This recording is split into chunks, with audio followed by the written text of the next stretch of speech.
It's time for me to introduce our newest Rotarian. So, Mike, I'm going to ask you to join me up here on stage as a visual aid. I don't think we've had a new Rotarian that's brought more guests to the club on the day that he was being introduced than Mike has brought today. I don't think we've had a new Rotarian with broader or deeper roots in the community than Mike Sotelo. Ladies and gentlemen, please welcome Mike Sotelo.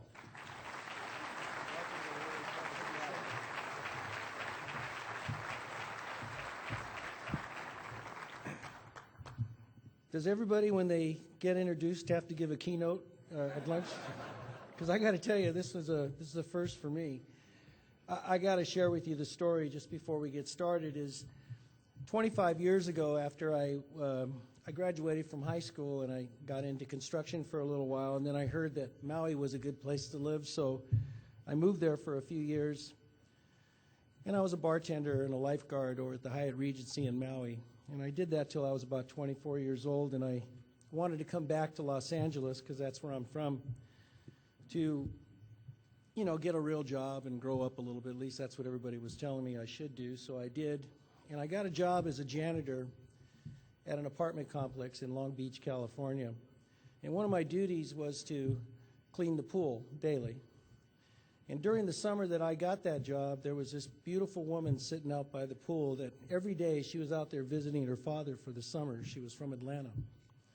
So I started cleaning the pool, you know, twice a day, because I thought it's just something to do. And at the beginning of the summer, I asked her if it would be at all possible for me to take her out. I wasn't sure if it was a janitor uniform. I'm not sure what it was, but she wasn't very interested in going out with me. And I actually worked on this for several months, or 2.5 months, to where I heard that she was going to be going back to Atlanta to start college with her parents. And so I went up to her and I asked her, I said, look, I understand you're leaving next week, and so I was just wondering if you would consider what I like to call a charity date. And she looked at me and said, well, you know, we'll go out tonight and we'll give it a shot. So actually, she picked me up. She had the car. I didn't have one. And we went over to this one place, and we had a pretty good time and went out a couple nights after that. The third or fourth night, she didn't go out with me, so I was a little nervous about that. And I remember sitting in my apartment and talking to her about what we were going to do that night. And I said, you know, why don't you stick around for a few more days, and you could stay with me. And she said, I'm from the South, and that ain't going to happen. So I said, well, would you marry me? And she looked over at me, and she said, are you serious? And I thought for a second, what the heck did I just say? But I said, no, I'm dead serious, because I truly was in love with her. So we went to Wilshire Boulevard that night, and I think we paid $85 for the minister and $5 for the confetti. So $90 later, we've been married, and that was 25 years ago, March 31st. So we're really pleased with that.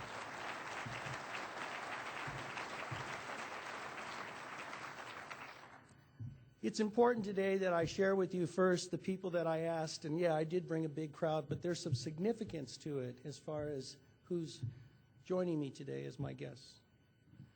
3 of them I'd like to kind of highlight, just because the story that we're going to talk about today is very similar to most of the people in the Latino community.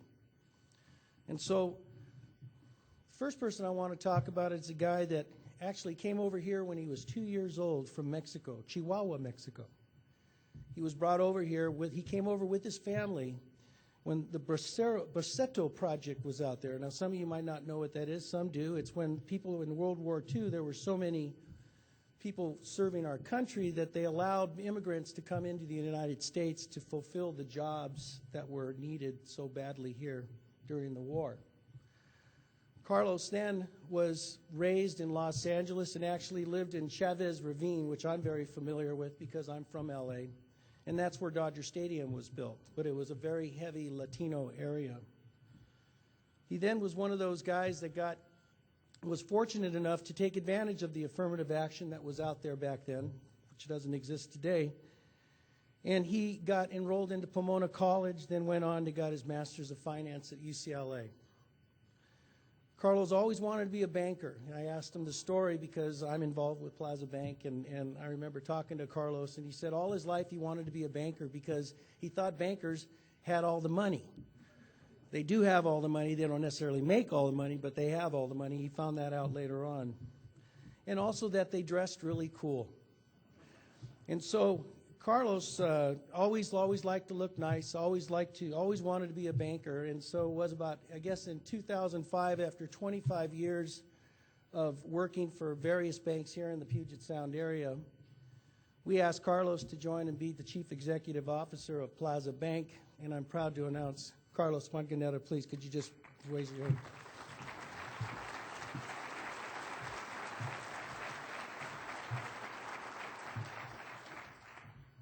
So the guy I asked to show up today is a son of a potato farmer, and he used to do quite a bit of that himself.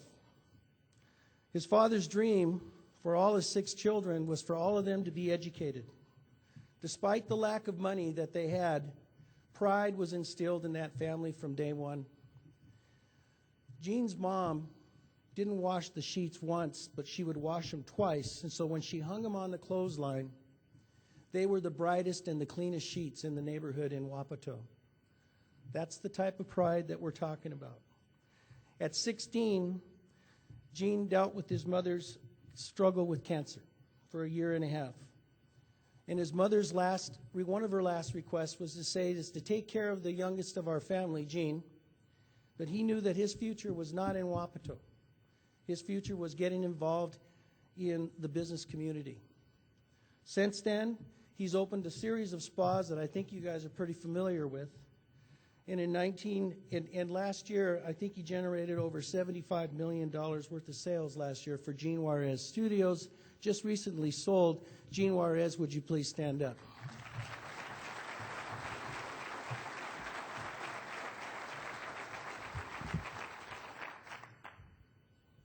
This other guy's kind of a neat story.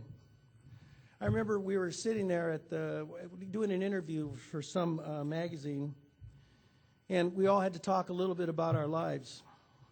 And I was sitting there listening to Edgar, and he was telling me how he was raised in Puerto Rico by his grandfather and grandmother. And his grandfather had a couple businesses, but every day, what Edgar always remembered is that every day his grandfather got up and went to work. And you're going to find that as being a very consistent value in the Latino community. So Edgar would get up every day and go to work with his grandfather. When he went to try it out for baseball, the coach told him that he really didn't have the tools to become a major league player. So Edgar didn't give up. He kept on trying. And he reminded me, or he told me about the time that he finally got on at the Mariners. He signed on with the Mariners for a whopping $4,000 a year, but it was the best job that he ever had. It's that same work ethic that allowed Edgar to become one of the greatest baseball players of all time, and of course, a future Hall of Famer.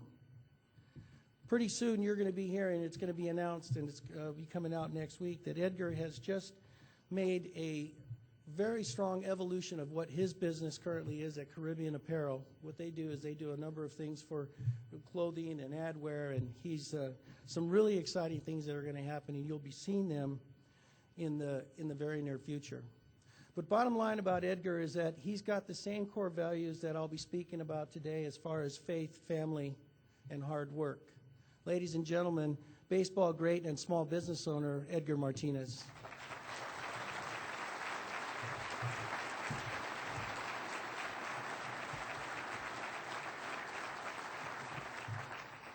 This is the first time I've seen him wear a tie. And when he walked in, I almost fainted. I couldn't believe it. I think we took a collection one time, but he wouldn't go along with it. Other guests in the room or at my table, of course, fellow Rotarian Jorge Madrazo, recently Council of Mexico, my mentor, one of my dearest friends, and definitely a community leader. Jorge?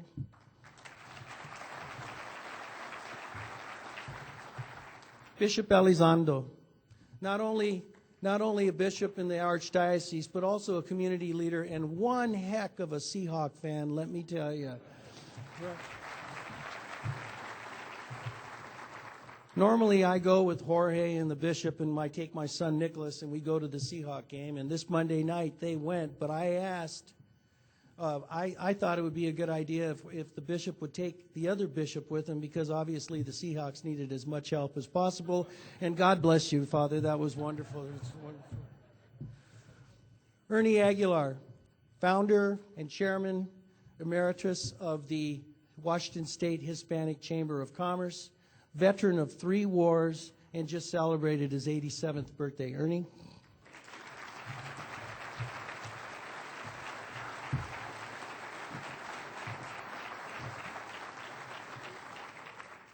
Bob Flowers, formerly with Washington Mutual, passionate about his community, always been a leader, and now working with us at Plaza Bank in order to make that one of the best banks in the state of Washington. Bob?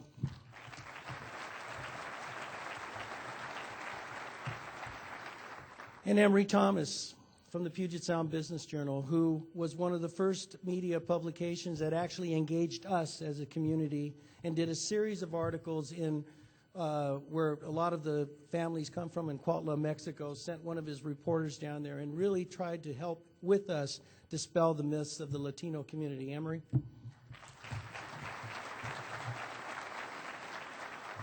And last but not least, what I like to call the future. The future it's Connie Cerna. She works with me over at Approach and with the Hispanic Chamber of Commerce, is currently working on a number of different things that the Latino community is working on. She's going in for a master's program at the University of Washington, and clearly the path to the future for the Latino community.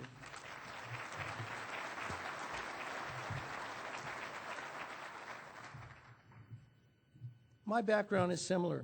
I was born and raised in Los Angeles. I remember being very young and walking with my brothers and sisters over to pick up my mother on every other Friday. She would get paid over at the phone company, and we would walk, my 2 older brothers and sisters, and we'd walk and we'd go to this place called Cronies. And Cronies was a hamburger stand or a hot dog stand right across the street from where she worked in Boyle Heights. And I remember going there, and every other week it was the biggest thing in the world to me, is that I would even tell my friends that this Friday I get to go out to dinner to Cronies because I got a quarter, and with that quarter I got a hot dog, a Coke, and I got to play the music in that little jukebox that used to sit on the table there in those restaurants. I think some of you guys remember that. All my life, even though Cronies was a big deal and having that extra quarter, never in my life did I ever feel that I was impoverished, poor, beat up, or picked on. It had a lot to do with the fact that my mother always raised us thinking that everything was bigger than life. So when I walked down the street and I saw things that were confusing to me, such as a sign at the door on a street in East Los Angeles that said, "No pets, no Mexicans," I knew not to go in, but I knew that there must be some reason for that happening. I remember getting into high school and going to certain people's houses and asking to or go pick up a girl for a date, and being stopped at the door by the mother or father and told, "Look, son, you need to understand, we just don't allow our daughter to date people like you." Okay. Sounds frustrating, but it's not. It's all a process of education. And that's what I'm going to try to share with you guys today. My experience is after I met my wonderful wife is that I was living in Atlanta, and that was a tough place for a Latino to be back in the early 80s. And so I jumped in a 68 Dodge Polara, and I asked my wife if she would please go with me, and we drove across the country. And we ended up here in Seattle because we'd never been here before. And as we were driving up Aurora to get to the auto club, as you know, you can't make a left because of that barricade, so I made a right into the parking lot of W.G. Clark Construction. I pulled in, and my wife has always been excellent in noting places that I might be able to seek employment, and she pointed over there and said, "Hey, that's a great place for you to go ahead and get a job." And so I did. And that's when I met Chris Clark and the rest of the team, and I'm proud to say that I've been there for the last 23 years. And so there's a lot of things out there that have happened in my life that are similar to what is happening in the Latino community. What you need to know is that if you want to engage with the Latino community, some of the things that you have to you got to get some facts, because a lot of people don't realize a lot of things about us. One is that you're the only ones that celebrate Cinco de Mayo. We don't, okay? The only Latinos I know that celebrate Cinco de Mayo are the guys that owns the restaurants, guys. All right? Okay. Just wanted to let you know. One time when I was young, I went to Mexico and I thought, gee, I'm going to be there for Cinco de Mayo. It was like ordering a chimichanga. It doesn't exist. Okay? There's more Latinos in King County than there are east of the mountains. Most people don't know that. There's these stereotypes about Latinos. I remember my first house on Mercer Island. I was out there very proudly mowing my front lawn, where some lady, my next door neighbor, came up to me and asked me how much I charged. I wasn't upset. I kind of figured $20 an extra $20 a week might help out with this new mortgage. When my kids get asked if their father's an athlete or played baseball, because why else would we be living there? I remember Joel and Nicholas, when they were young, saying, Dad, how come everybody thinks you're an athlete? And I said, well, I don't know. But we never got angry about it. It's kind of like when the immigration thing was going on, and Nicholas, my 12-year-old, came home one day and said, hey, Dad, somebody told me the other day that I should go back where I came from. And I looked at him and I said, what'd you say? He says, well, does that mean we have to go back to Kent?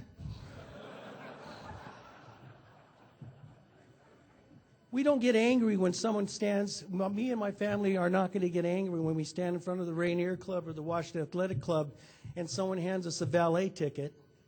We just figure it's going to be a good day for a long drive.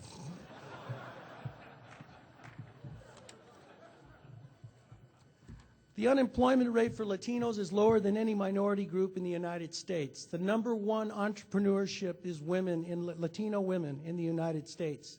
These are exciting things that are happening, and it's not because of handouts. It's not because of being enabled. It's because of taking advantage of the opportunity.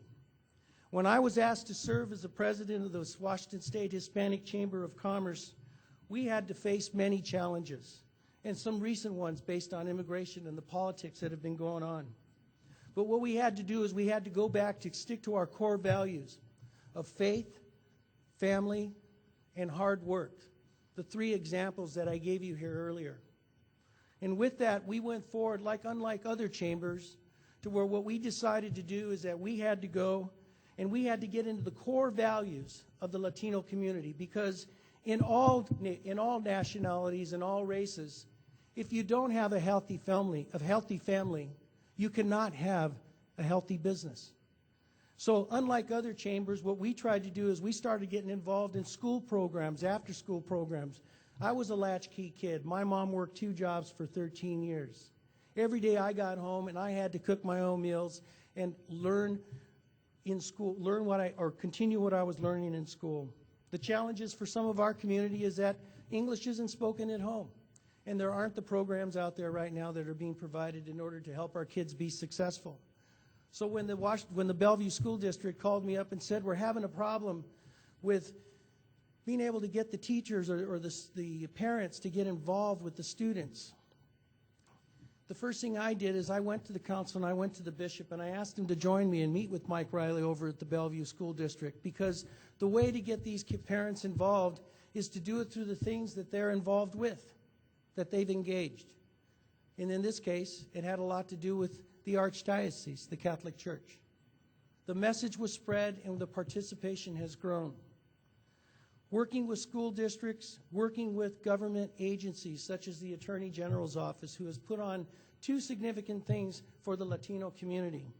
I remember when Rob McKenna came up to me and asked me for his support 5 years ago or 6 years ago, and I've known who Rob was for many years. And I said, Rob, there's only one thing I'm going to ask you to do, or maybe 3 things I'm going to ask you to do, and then you'll get my support. One is that, what have you ever done for Latinos, if you could answer that question? 2, what are you planning on doing? And how many have you hired? And that same question at the end of this speech is the same thing I'm going to ask each and every one of you. Rob has done something about it. I got to give the guy credit. He's done a lot. He's had a number of different series across the state, talking about the problems that we face in our Latino community, whether it's methamphetamine or incredible fraud against our community. There's a lot of people, because of the language barriers and the fear of immigration, that take advantage of Latinos because the answer is if you do not like what they sold you, the car that they sold you and 5 days later repossess, the answer would be deportation. Rob McKenna has taken the lead on helping the Latino community and actually publishing, coming up with literature for them to understand, kind of like Regents, who we work with quite a bit, to where I asked them not too long ago if they came to me and said, how do I gauge the Latino community? And I said, well, you might want to put it in a language that they do understand. And within a 2-week turnaround, we ended up disseminating a lot of information and now providing health care to Latinos that always could afford it. They just didn't understand it. And I want to thank Regents for that. It's necessary when it comes to hard work. There's a certain obstacles or things that we have facing in front of us right now when it comes to being successful here in the state of Washington. One is that to work for some of the companies that you guys represent, you use this thing called a certification process, a certified minority business. Well, 80% of first-generation Latinos here in the state of Washington are not citizens. They're legal, they're documented, but they're not citizens, and they're not allowed to be a certified minority business. So it makes it very difficult for all of you to count us as numbers if we can't even get on the same playing field. The University of Washington was the first group that decided to get rid of all the certification processes and started to actually count brown faces, to actually still go to the job sites that they're doing on their huge capital improvement programs. And you know what? If you walk around one of those things, there's plenty of people of color that are working on that job, that are earning a living and being able to feed their families. And for that, I hope the University of Washington will be able to be the example to the rest of the business community that if you truly want people of color to participate in your organization, whether it's employment or use the resources of the $1 trillion that will be spent in the 2010 year by Latinos, this is the way that you need to engage. I want all you guys just for a minute just to think for a second about the time when you were 16 years old. And I want you to ask yourself, when you were 16 years old, what kind of car were you driving? What kind of music were you listening to? And what was the technology? For me, it was a 67 Chevy. The music was Creedence Clearwater Revival. And calculators cost $350. Okay? I remember telling that to my son Nicholas the other day, and he looked at me with this strange look when I told him that you had to actually get up and change the station on the television set. He was in disbelief until I told him it wasn't that big of a deal because there's only 3 stations, and so it wasn't that big of a deal. The person that walks into your room, into your place of employment, whether he's a customer or a potential employer, you might have to ask that question about yourselves and the people that you're trying to engage. Many times when I ask that question, the answer from the Latino community could be as much as the 67 Chevy, or it could have very well been a burro someplace in Mexico. These cultural differences is how you could connect to the community by identifying them yourself. We are all different in this room. If someone would have told me when I was 16 years old what a laptop computer would do, I'm sure we all would have thought that that was just absolutely impossible. And so I suggest to all of you that what we do is we go forward understanding that part of being a successful business venture with the Latino community is when you start identifying back to our core values. You see, sometimes when I deal with these Latino small business owners, I have to tell them things like, you know what? You have to have more than a handshake. You have to have more than your word. You have to have a contract. They look at me and they say, well, why? Why do we have to have a contract? Because where we come from in our community, our word is our bond. And I explain to them, since I work for a contractor, I say contracts are not made for things to go right. Contracts are made when things go wrong. And they respond to me, why would you ever go into a business arrangement if you're anticipating it going wrong, okay? A little different dynamic than what we all may be facing. The other thing that the Chamber has been dealing with, of course, and this has been something that we weren't ready for and we're really thinking that we wanted to get into, was this immigration thing. This is a hot issue. This is something you're looking at, a 15th generation Latino who, you know, who's trying to understand immigration. It was the help from the council and the bishop to where I actually started realizing some of the things that were going out there. Our position as a chamber is we support comprehensive immigration reform, securing borders, guest worker program, path to citizenship, the things that this country needs, and that's what we support. We supported the marches. We told them, go ahead in March, you exercise your right, but tell your employer that you're going to miss work. And you as employers, make sure you give them the time that they need in order for their voice to be heard. But more importantly, all of you keep your kids in school, because that is the wrong message. So that to us was very important. We heard from a lot of politicians, especially lately. Okay, they just figured out that we vote. And so all of a sudden, on both sides of the aisle, they're coming to us and they want to take a photo, usually right around October. I'm not sure why. But we're asking the politicians the same questions. What have you done? What are you going to do? And how many have you hired? I'm sad to say that the numbers are poor. And if you look at our federal appointees and even state appointees, except for honestly Rob McKenna, there's less than a dozen people representing us in state government, federal government that are of Latino origin, yet we're 8% of the population of the state of Washington, 18% of King County. We hear stories of people being denied health care benefits because of their citizenship. Those are going to be the things that we're going to focus on as a chamber.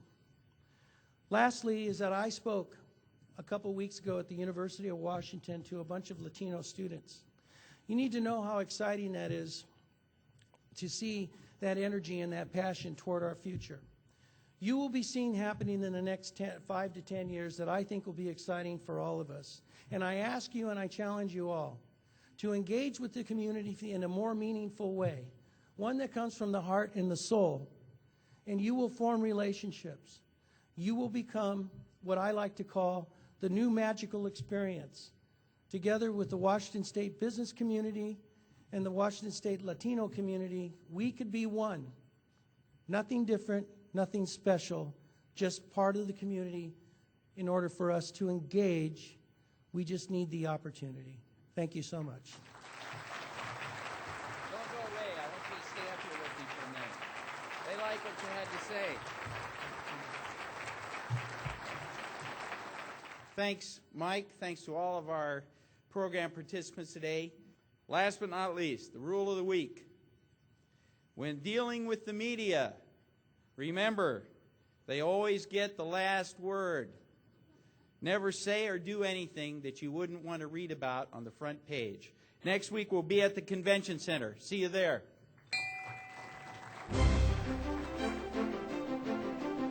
Seattle Rotary Online is made possible in part by a grant from Enterprise Seattle.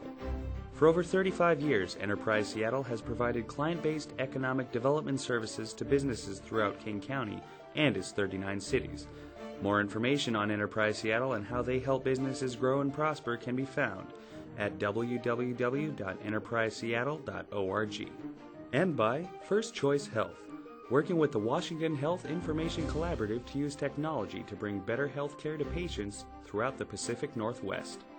First Choice Health.